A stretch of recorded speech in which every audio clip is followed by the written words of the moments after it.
acá con la diputada Camila. Ella es administradora pública de la Universidad de Chile, oriunda de San Antonio, región de Valparaíso. Fue presidenta de la Federación de Estudiantes de la Universidad de Chile en el 2015 y 2016, consejera FECH 2012, senadora universitaria entre el 2014 y 2016, militante de partidos comunes y diputada ahora por el Distrito 7 desde el 2017. Vamos a hablar sobre temas de educación, tanto de educación básica, media y universitaria, y cómo se enfrentan los desafíos que hemos tenido en la educación ahora con la pandemia. ¿Algunas palabras preliminares, Camila? Bueno, gracias, Javiera. Perdón por el retraso también a quienes nos están viendo y escuchando. Y bueno, saludar a quienes se están uniendo a esta conversación. Démosle nomás. Primero entonces, queremos hablar sobre la educación y la desigualdad en Chile. La desigualdad que hemos visto desde hace mucho en la educación chilena y más ahora.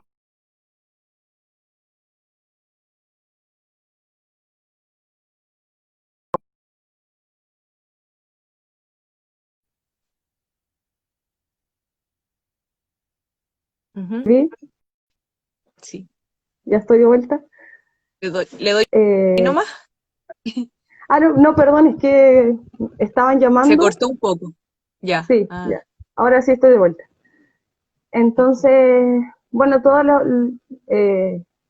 los casos que hemos conocido, que se han publicado, que ha sido motivo de muchas noticias, de niños que no tienen acceso a internet, niños que no tienen ni siquiera acceso a un computador, que con suerte hay algunos que pueden usar el teléfono para las tareas, y además de todo eso, cómo los colapsan con un montón de actividades, con un montón de guías que en realidad no tienen un profesor que los dirija, y casi toda la pega se la está llevando la familia, aún teniendo ellos que trabajar, como bueno, el caso de muchos.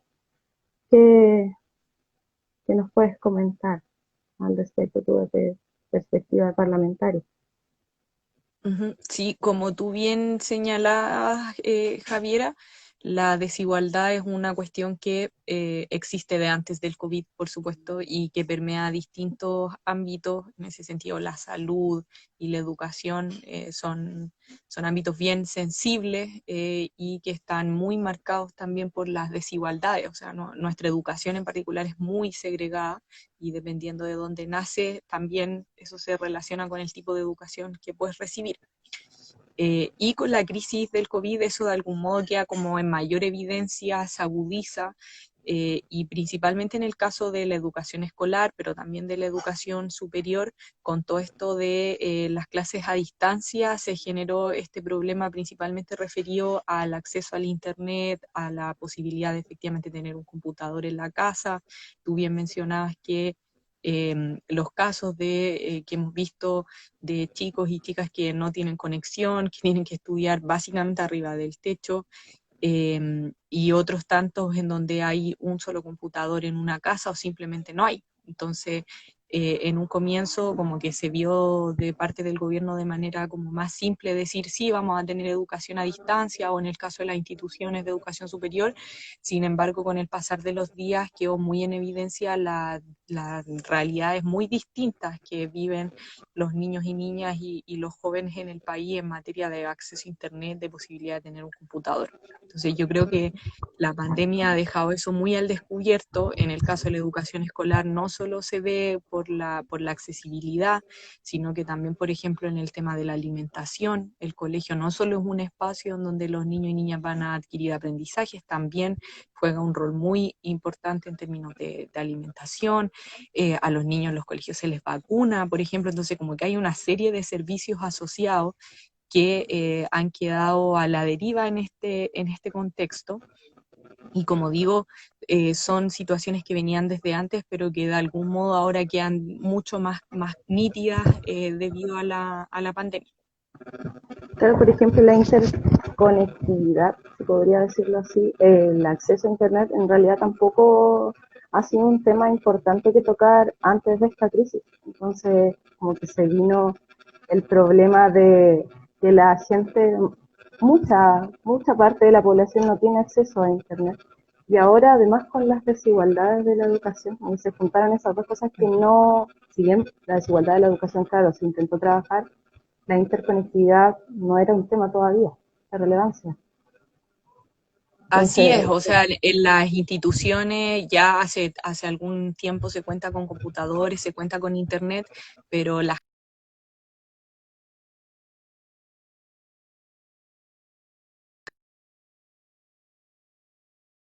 datos de telecomunicaciones, solo un 40% de los hogares tiene conexión a red fija, ¿ya? Entonces, es decir, que tiene un internet estable, los demás no. Y si uno ve eso por comunas, también hay mucha diferencia entre las comunas que tienen menos ingresos y las que tienen más.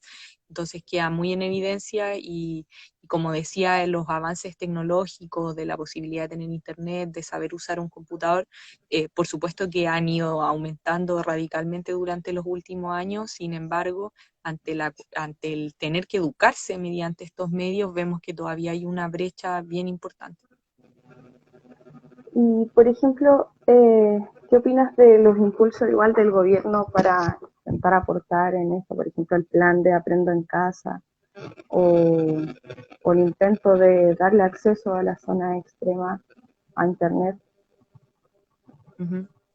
Mira, yo creo que los esfuerzos en términos generales, el aprendo en línea y la entrega de computadores, las mejoras en el acceso a Internet, por supuesto que son cuestiones que se han hecho de buena fe y que le solucionan el problema a determinadas personas. El problema que tenemos es que en términos de cobertura general todavía hay muchos lugares donde no se está cubriendo. Por eso en muchas ciudades y lugares de Chile igual se están entregando guías en papel.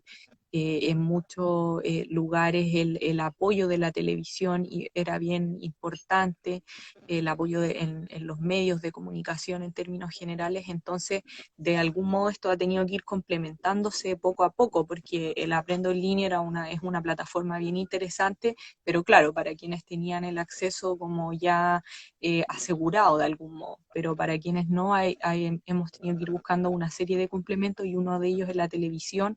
Nosotros lo señalamos tempranamente, se logró generar este aporte de parte del Consejo Nacional de Televisión y los canales de habilitar la señal 2, pero también hemos dicho que eso no es suficiente porque la televisión digital tampoco llega a todos los hogares, entonces también es necesario tener de nuevo la televisión abierta, las radios como posibilidades también para complementar los aprendizajes en los hogares. Es bien importante señalar, Javiera, que la casa no es la escuela. Entonces, muy difícilmente uno va a tener los mismos resultados que si van a tener en un año normal. Eso no va a pasar. Este no es un año normal. Y en ese sentido, lo que sí se requiere es que mientras los niños y niñas, en vez de estar en el colegio, estén en la casa, tengan ciertas orientaciones, ciertos marcos de aprendizaje, y en ese sentido hay que poner muchas herramientas a disposición. Y unas son las herramientas que están en línea, pero también son las guías en papel, también es lo que se puede hacer desde los canales de televisión y desde distintos medios, porque no basta simplemente con uno, como lo que estamos enfrentando hoy día es muy, muy complejo y por eso hay, como decía, hay que poner distintas herramientas a disposición. Y así se ha hecho en el mundo, porque este no es un problema solo de Chile. Hay muchos niños y niñas que hoy día no están en clase, millones en todo el mundo. Entonces, las formas que se vayan buscando para poder complementar los aprendizajes en el hogar son bien relevantes. Es interesante ese punto que tocaste, que este no es un año escolar normal. Eh, entonces tendrían que ir dirigidos los esfuerzos a tratar de asimilar el aprendizaje, a que los estudiantes en verdad puedan cursar el grado que les toque este año como si hubiesen estado en la escuela, o crees que tendría que haber como un suspenso de actividades o un cambio de forma de educar? O sea, tiene que haber un ajuste curricular sí o sí, ya eso se está trabajando desde ya. Sería insólito pensar que se va a pasar el mismo contenido que en un año común, entonces tiene que haber ajustes curriculares.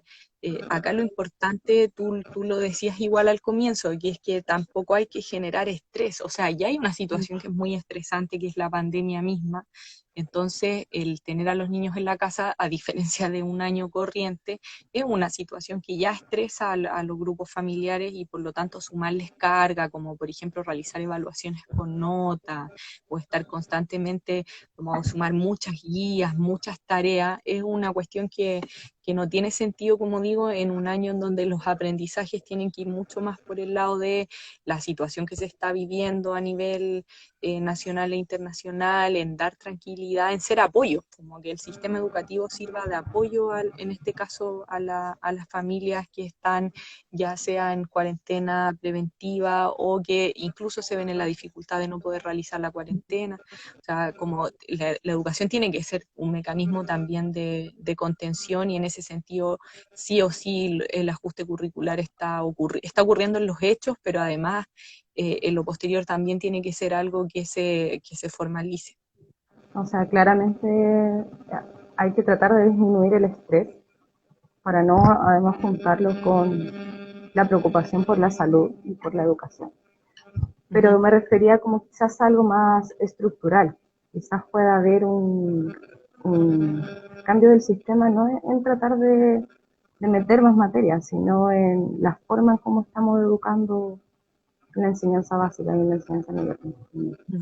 Claro, yo creo que se abre también esa discusión que es más profunda, ya que no solo tiene que ver con la contingencia y con ajustar el currículum este año, sino con qué entendemos por educación, qué es lo que queremos, por qué educamos y cómo educamos a los niños y niñas. Esa es una discusión que siempre de alguna manera se pone sobre la mesa y tensiona. Entonces yo creo que sí, que la pandemia en sí misma es una oportunidad precisamente para tener esa discusión que es mucho más profunda, ya que tiene que ver con el sentido de la educación.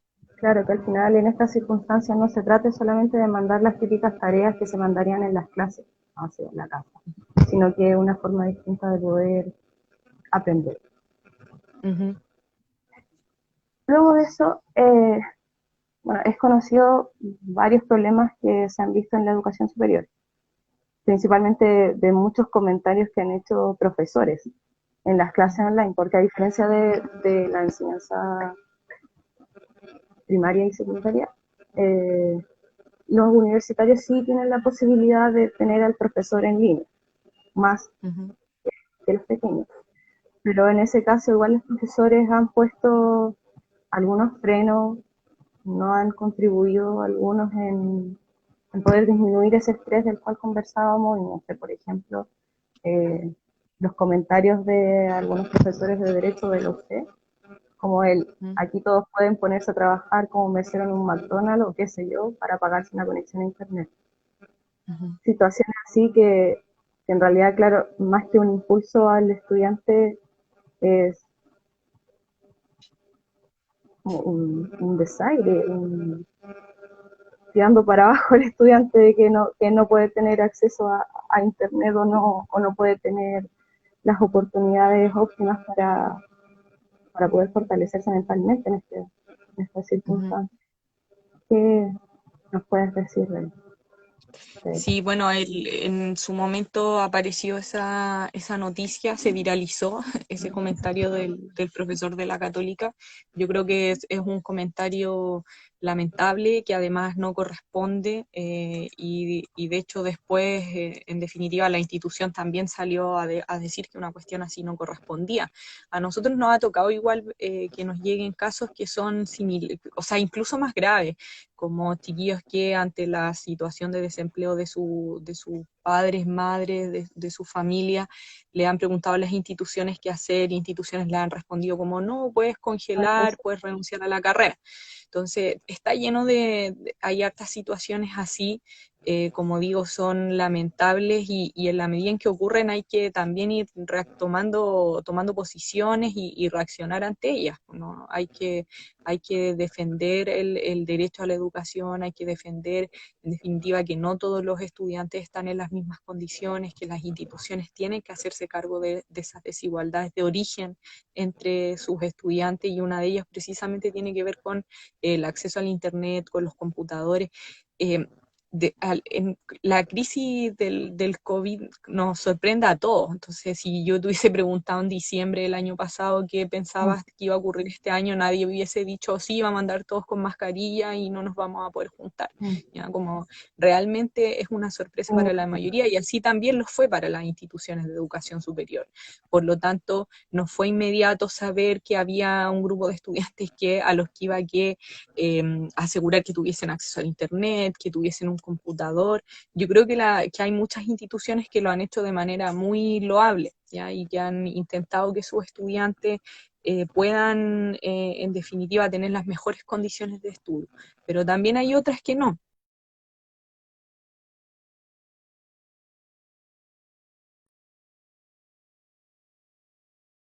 El derecho a la educación, y en la medida en que aparezcan situaciones así, como digo, lo mejor es denunciarlas y poder ir haciéndoles.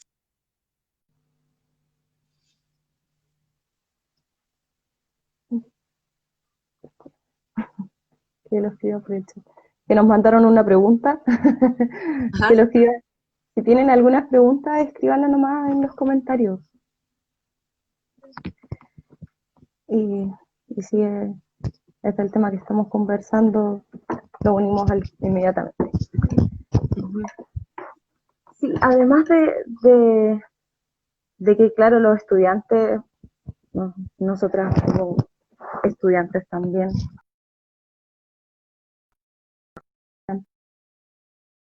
claro, pensamos y conocemos los problemas de nuestro lado, pero también existen dilemas con profesores que ya son adultos, de la tercera edad, y que no han tenido tampoco la suficiente capacitación para poder Uh-huh. dar como quisieran ellos sus clases, incluso hasta las evaluaciones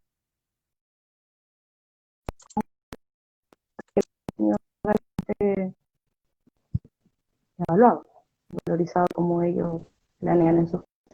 Por ejemplo, ese ha sido el caso igual de mi universidad. Hay profesores en que no pueden, no, al final no saben cómo usar la plataforma y, Uh-huh. y no saben cómo adecuar tampoco las evaluaciones al tiempo y a las oportunidades. Uh-huh.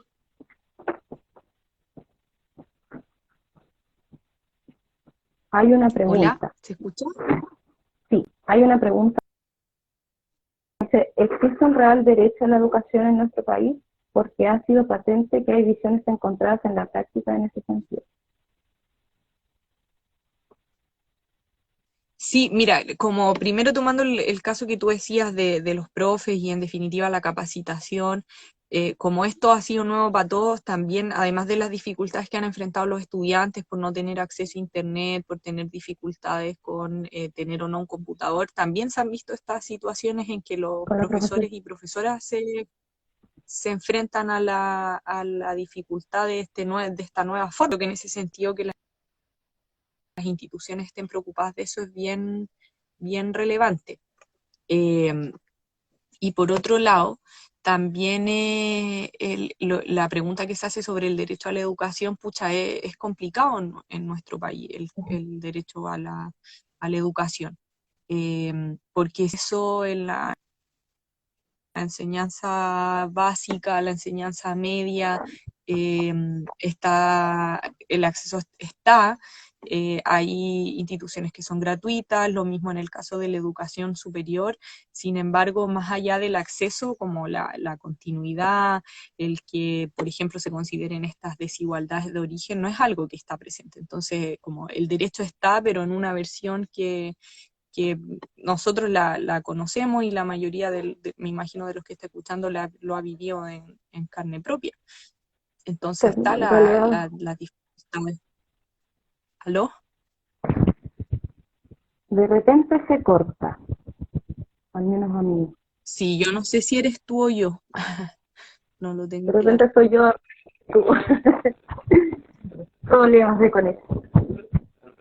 Sí, claro, el derecho a la educación se ha entendido más como la elección y luego las regulaciones van como por otros intereses más que lo que demanda la Constitución con respecto a la calidad de la educación. Y por eso mismo Sí, quizás además que también digo, nosotros perdón, hablábamos también de que la segregación en términos de qué educación recibe cada uno es muy evidente en el caso chileno. Entonces, dependiendo de dónde naces, efectivamente te toca una u otra educación. Entonces, ahí uno puede decir, claro, no se está respetando del todo el derecho porque no es igual para todos. Entonces, claro, como digo, si bien hay cuestiones que están, que en definitiva es el acceso, las instituciones gratuitas, es bien cuestionable nuestro sistema porque es un sistema bien mercantil. preguntan también, me perdió, proyectándonos en la nueva Constitución, ¿cuánto margen existe para poder disminuir las desigualdades estructurales que existen en el país? Mira, yo creo que el proceso constituyente en ese sentido es bien relevante, no solo para el caso de educación, sino que en general para Sí, los derechos sociales, para el para modelo seguridad político. social, para pensiones, para salud, y por lo tanto como tener una concepción distinta de lo Mm, que son los derechos, ya, como de que no se puede hacer negocio con ellos, de que no dependan de los empresarios y de los gobiernos de turno. Y en ese sentido yo creo que es bien importante lo que se puede hacer y discutir también en esa nueva constitución. ¿Ya? Hoy día, por ejemplo, el derecho a propiedad está por sobre los derechos sociales en Chile. ¿Ya? Entonces siempre prima eso. Y en el caso de educación, nosotros podemos verlos con los distintos negocios que hay en educación, por ejemplo, la banca, a raíz del crédito con aval del Estado y otros créditos de educación superior, por mucho tiempo las instituciones de educación superior que lucraron, por mucho tiempo los colegios. Entonces, en definitiva, cuando los derechos pueden usarse como negocios y prima el derecho de propiedad de los dueños, en definitiva, de esos negocios y no el derecho de las personas a la educación, a la salud, a una pensión digna, enfrentamos situaciones como las que se viven acá. Entonces yo en ese sentido creo que el debate constitucional es muy importante y que en una nueva constitución esos derechos tienen que estar como base, ya como fundantes. Entonces creo que ahí eh, el proceso constituyente como tal es algo a defender en ese sentido. Y ojo que en la pandemia nos hemos encontrado harto con situaciones como de límites de la constitución. Entonces presentamos un proyecto para que se extienda el postnatal y se dice que es inconstitucional. Presentamos un proyecto para que se suspendan los pagos de los servicios básicos, inconstitucional. en Entonces, función del una derecho de propiedad. la fijación de precio, que también es inconstitucional. Entonces, y cada uno de ellos, en el caso de la suspensión de los pagos, de servicios básicos, de los créditos o de la fijación de precios, porque prima el derecho de propiedad por sobre lo demás. Entonces, enfrentamos en verdad una situación bien compleja y además que tenemos un sistema político donde las mayores atribuciones están en el presidente, en la gran mayoría. El presidente tiene varias atribuciones más que el Congreso, pero además dispone los tiempos.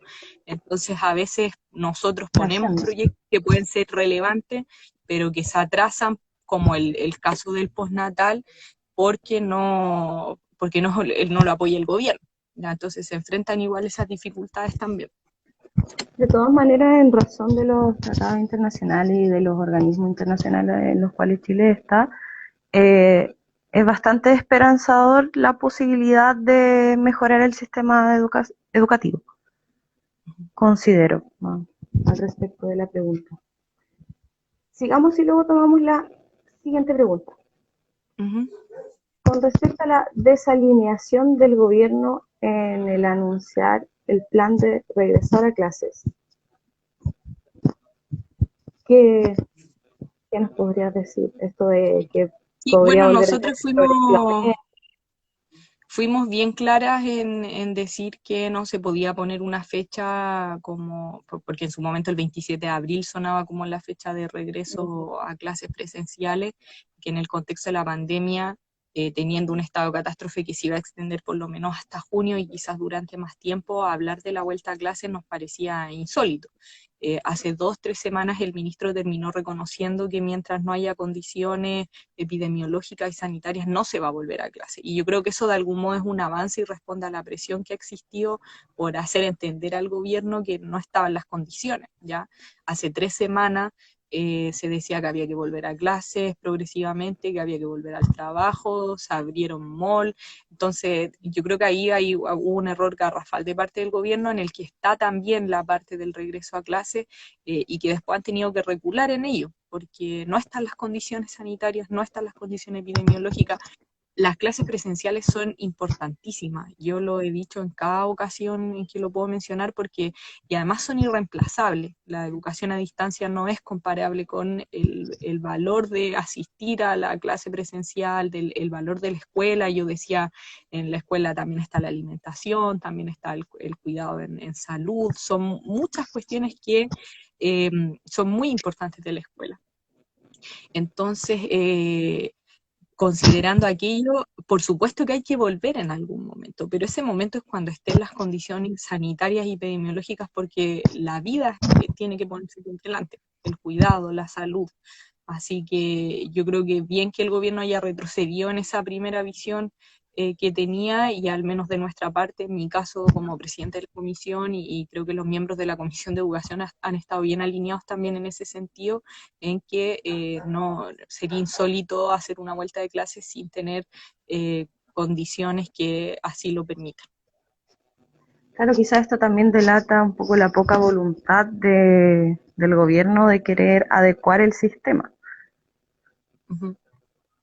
Sí, mira, yo en verdad no entiendo bien la razón principal del gobierno como, porque uno puede decir, no, es que las clases Como la presenciales urgencia son muy importantes, pero eso lo sabemos. pero también es Yo creo importante la salud. que en su momento como que había muchas ganas de querer volver, comillas, a la normalidad, y eso nos mantuvo durante varias semanas en una situación muy dura, y hoy día se ven las consecuencias también, como de ese intento de normalidad. Hoy día no, ya los casos no se pueden, no hay trazabilidad en los contagios, cada día aumentan las personas fallecidas, hoy día eran más de 50, y no estamos hablando simplemente de números, sino de personas, de familias afectadas. Entonces, en ese contexto tan difícil, realmente la vuelta a clase, la vuelta definitiva al trabajo es algo que va a tener que esperar. Y tiene consecuencias económicas que también son muy duras, que también hay que considerar, pero hay que intentar hacer primar la salud y la vida en este caso, y es difícil.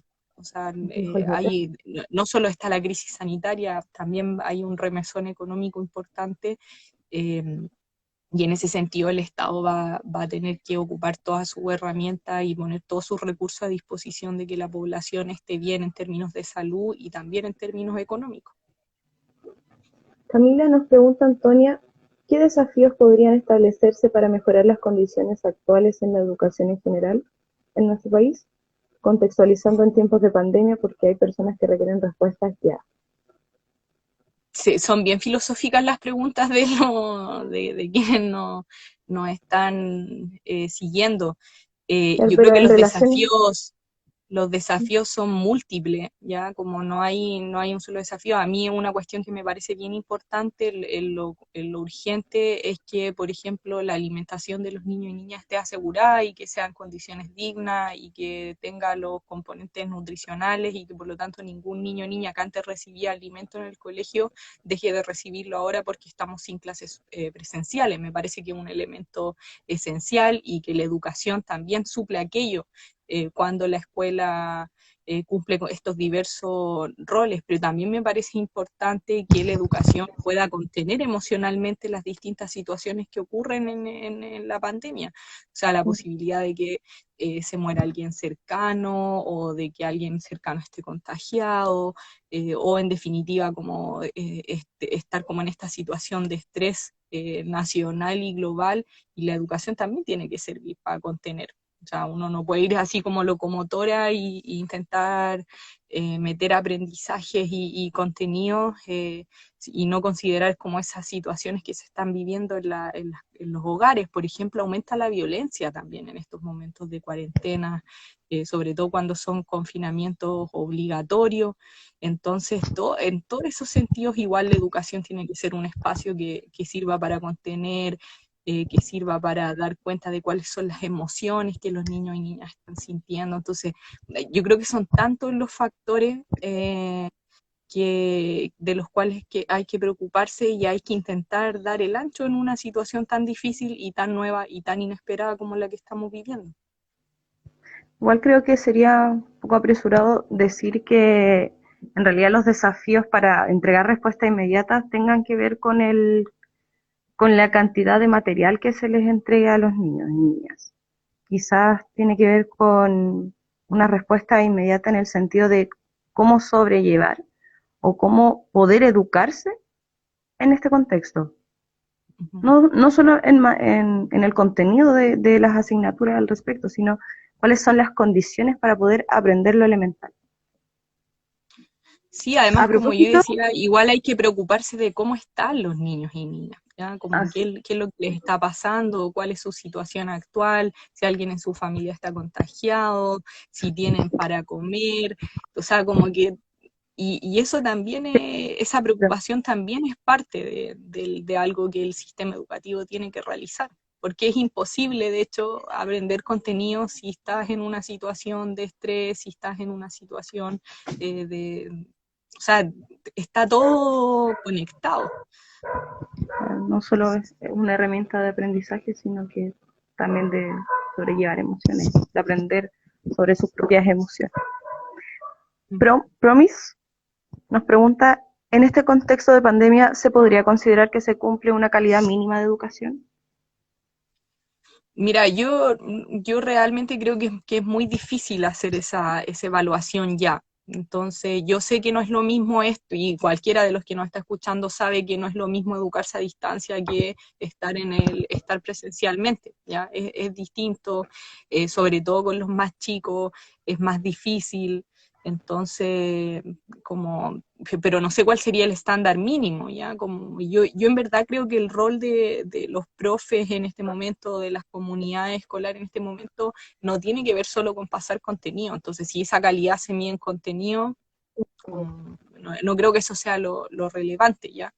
Insisto, como la preocupación por lo que está pasando con los niños y niñas es más importante en este momento que el aprender contenido. Y si la educación sirve para eso, si los profesores y profesoras, los asistentes de la educación se pueden percatar de esas situaciones, eso ya es un valor. Nos comenta la reina que en la Universidad Diego Portales se estimaban 2 años de clase online. Sí, o sea, vamos a tener que ir viendo si acá nadie tiene la bola del futuro como para poder decir qué es lo que va a pasar en los meses que vienen.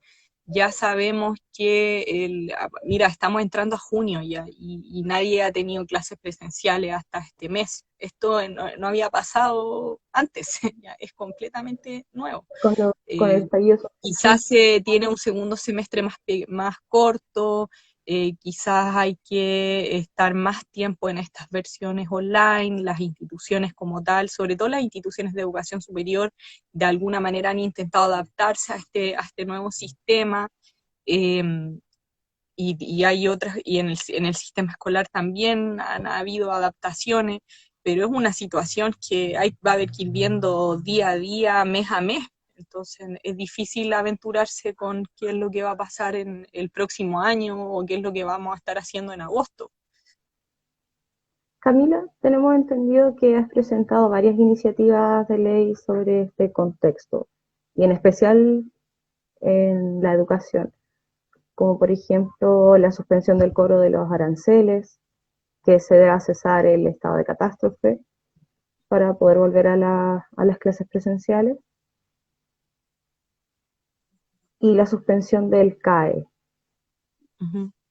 ¿Nos podrías explicar? Sí, bueno, del regreso a clases ya hablamos, pero voy a tocar lo referido a los aranceles y también a la suspensión de los créditos de educación superior. Sobre los aranceles, contarles que nosotros votamos un proyecto en la comisión y que el 9 de mayo va a estar en sala, es decir, no la próxima semana, sino la siguiente, y ahí deberíamos ya votarlo con todas las diputadas y diputados. El proyecto lo que busca es que si un estudiante ha tenido mermas en los ingresos familiares y no puede pagar su carrera, no se le pueda echar, ya es para asegurar el derecho a la educación, pensando en que muchos y muchas tenían una situación económica distinta antes de la crisis del coronavirus y que podrían estar enfrentando la situación de no poder pagar. Ya, ese es un proyecto y como digo, el 9 de mayo va a estar, o sea, perdón, el 9 de junio va a estar en sala. Y el de la suspensión de los pagos, este día lunes, se va a votar en la Comisión de Economía. Y después de eso va a ir a sala, y es un proyecto para suspender los pagos de créditos, de distintos créditos de educación, pero también hipotecarios, también de consumo y otros créditos que adquieren las familias. En Chile el endeudamiento es muy alto, ya somos el país de Latinoamérica más endeudado, y en ese sentido parte importante de los ingresos de las familias se van a pagar deuda. Y hoy día, por la merma en los ingresos, por las dificultades en el empleo, por todo lo que está pasando con la crisis del COVID-19, lo que termina ocurriendo es que muchas familias tienen que elegir entre pagar los servicios básicos, pagar las deudas o alimentarse. Entonces, lo que creemos es que hay que aliviar el bolsillo posibilitando la suspensión de los pagos de los créditos. Y ahí a mí me parece fundamental que se puedan suspender los de educación, así que como digo, el 9, o sea, perdón, el lunes, este lunes, que no me acuerdo de la fecha de este lunes, el 2 si no me equivoco, 2 1 de junio, ¿no? Uno.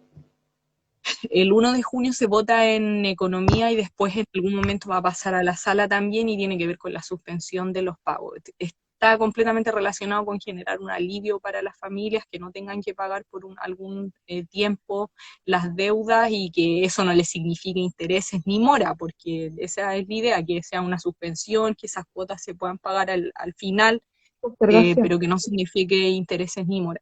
Así que esos dos proyectos son bien relevantes desde el punto de asegurar el derecho a la educación y de aliviar el bolsillo de las familias por otro lado.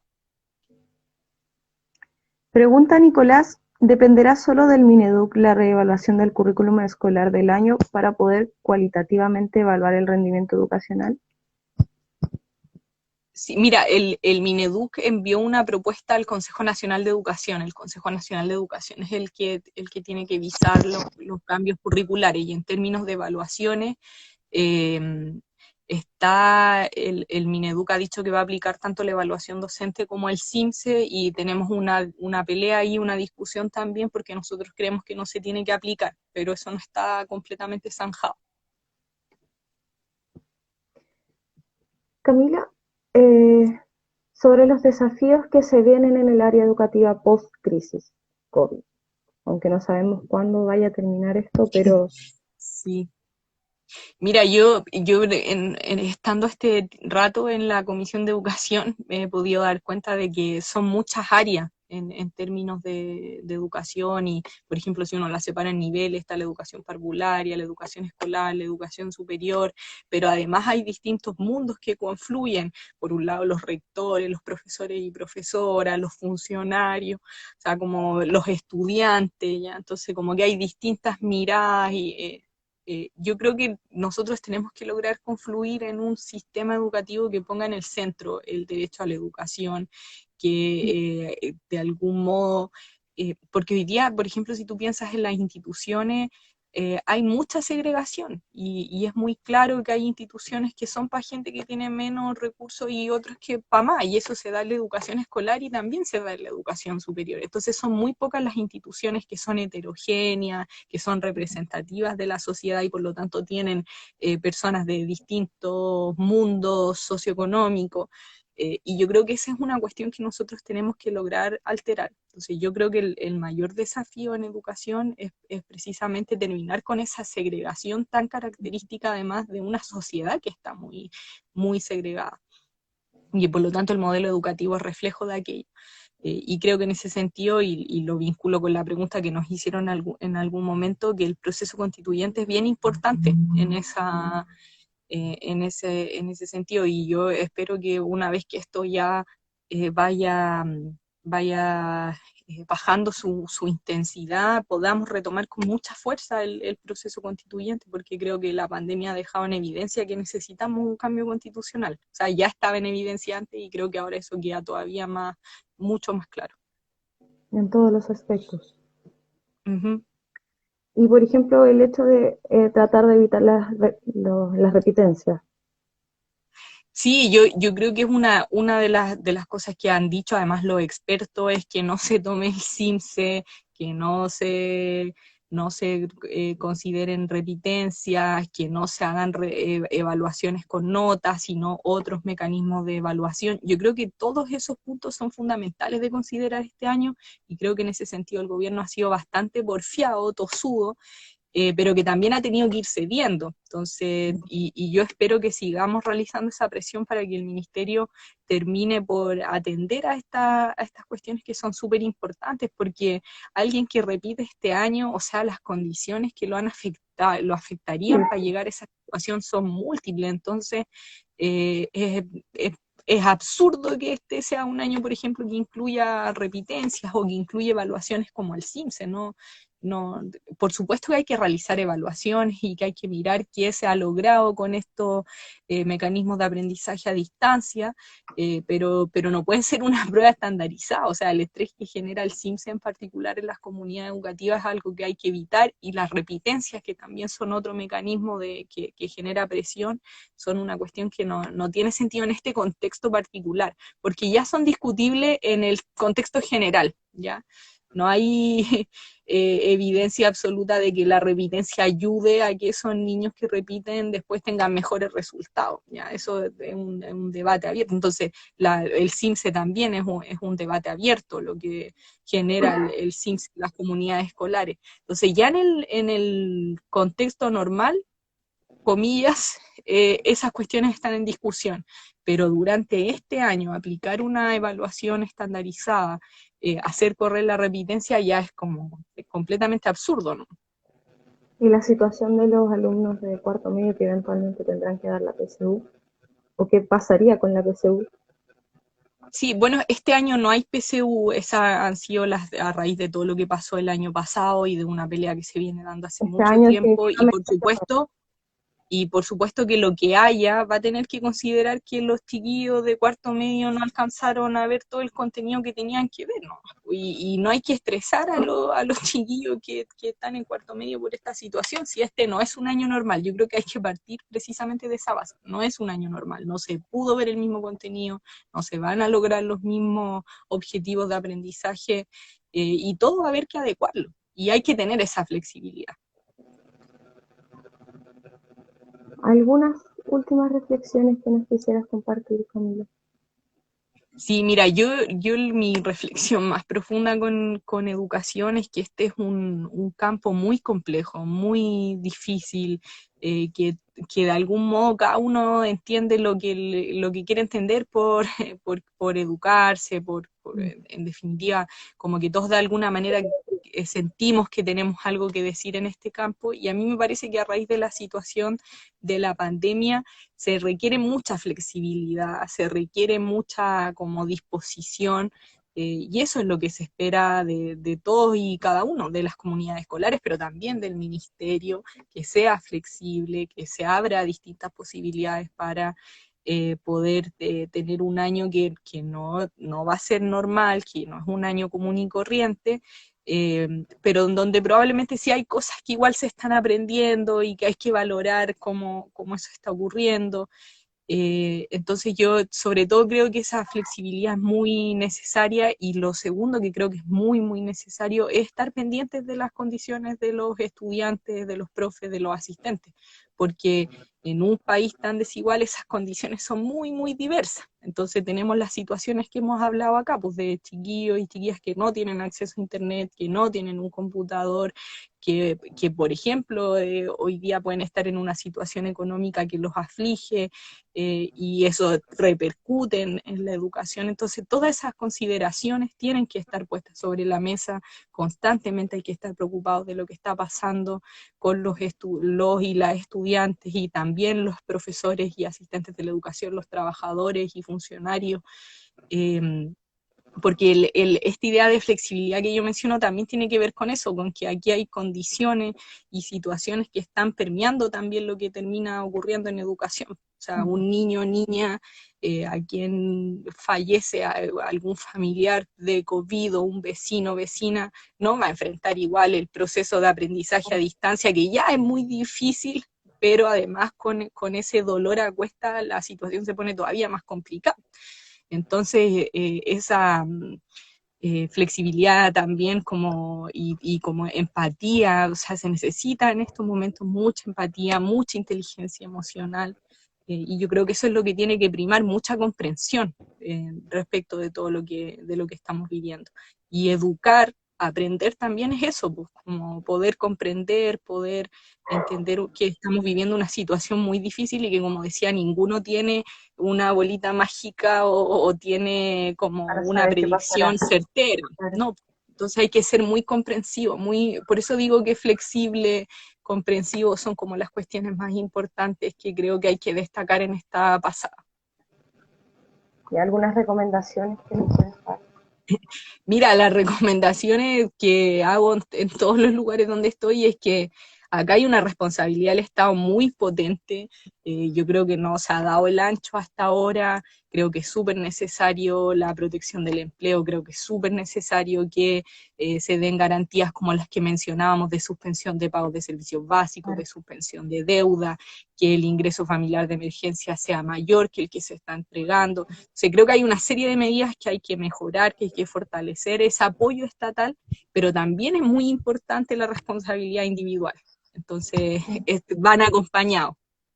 Y ahí la recomendación es a seguir en definitiva, lavándose las manos, haciendo Claro. el distanciamiento físico, usando mascarillas cuando Cumpliendo las corresponde, normas. no saliendo, cumpliendo la cuarentena cuando ésta se decrete, y si pueden hacer cuarentena preventiva, que la hagan también, si pueden teletrabajar, teletrabajen, o sea, como yo sé que hay muchos que no pueden, por eso digo si pueden, ¿ya? Yo sé que hay muchos que requieren que el Estado asegure condiciones distintas y nosotros estamos dando esa pelea, pero los que pueden háganlo y apelar a la responsabilidad individual en estas circunstancias no está de más. Camila, agradecemos muchísimo por las iniciativas que has presentado. La verdad, a muchos estudiantes nos ilusiona que esos proyectos salgan adelante. Y muchas gracias también por darte este tiempo, contestarnos varias preguntas y comentarnos varias cosas que nos preocupan como estudiante y como familia. Uh-huh. Ya pues Javiera, muchas gracias por la invitación y también a quienes nos compartieron sus preguntas y compartieron este espacio de reflexión. Un abrazo. Gracias. Gracias. Chao. Gracias a quienes nos vieron también.